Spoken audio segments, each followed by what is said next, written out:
윤석열 대통령이 검토에 승인한 비상계엄 포고령. 국회에 나온 김정원 헌법재판소 사무처장은 이 포고령이 헌법에 부합하지 않는다고 했습니다. 먼저 포고령 1호. 일체의 정치 활동을 금한다는 포고령 1호는 우리 헌법에 부합합니까? 현 헌법에는 부합하지 않습니다. 언론 출판이 계엄사 통제를 받는다는 3호도. 포고령 3호는 우리 헌법에 부합합니까? 지금 현 상황에서라면은 그것은 부합하지는 않습니다. 포고령 4호도. 파업과 태업, 집회행위를 금한다는 포고령 4호는 우리 헌법에 부합합니까? 현행 헌법에는 부합하지는 않습니다. 의료인 처단 소연이 들어간 포고령 5호도. 포고령 5호는 우리 헌법에 부합합니까? 현행 헌법에는 부합한다고 보이지는 않습니다. 모두 위헌이라고 했습니다. 그 포고령을 대통령이 직접 확인했다는 것도 알고 계시죠? 본인이 만든 것으로 제가 이해하고 있는데요. 헌법재판소는 윤석열 대통령 탄핵 심판을 놓고 벌어지는 국회 측과 윤 대통령 측 장외 변론에 대해서는 독립적 심판기관으로 심판정 밖에서 이루어지는 여론전에 결코 흔들리지 않으며 공정한 심판을 하고 있다고 밝혔습니다. 탄핵 심판 속도가 너무 빠르다는 윤 대통령 측 주장에 대해서는 그렇지 않다고 반박했습니다. 사건 접수부터 첫 변론 기일까지 노무현 전 대통령은 18일, 박근혜 전 대통령은 25일, 윤 대통령은 31일이 걸렸다고 했습니다. 헌재는 또 윤 대통령 탄핵 심판 심리에 필요한 수사 기록 일부도 확보했다고 밝혔습니다. 김용현 전 국방장관 등 내란 사태를 주도한 핵심 인물들의 검찰 공소장도 포함된 것으로 확인됐습니다.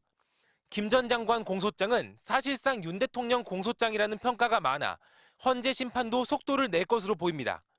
MBC 뉴스 김건희입니다. 국민의힘이 연일 헌법재판소를 흔들고 있습니다. 원내대표가 헌재가 불공정하고 편파적으로 재판을 운영한다더니 오늘은 음모론까지 나왔습니다. 재판부와 그 탄핵소추를 기소를 담당한 검사에 해당하는 정청래 위원장 간의 모종의 어떤 교감이 있었다는 거거든요. 탄핵 사유로 내란죄를 어떻게 판단할지를 두고 헌재와 국회 측 탄핵소추단이 교감을 했다는 근거 없는 주장입니다. 헌법재판소도 이를 일축했습니다. 헌재는 주권자 국민의 뜻에 따라 헌법적 분쟁을 해결하고 헌법 질서를 수호하기 위해 설립된 심판기관이 헌재라면서 헌법과 법률, 양심에 따라 독립적으로 심판한다고 밝혔습니다. 헌재의 존재 이유를 설명하는 핵심 단어, 국민, 헌법, 양심, 독립으로 답을 대신한 겁니다.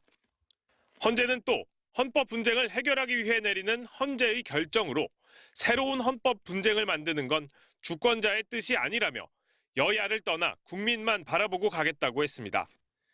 탄핵 심판까지 정쟁 대상으로 삼으면서 헌재를 공격하는 건 용납할 수 없다는 경고의 의미로 해석됩니다.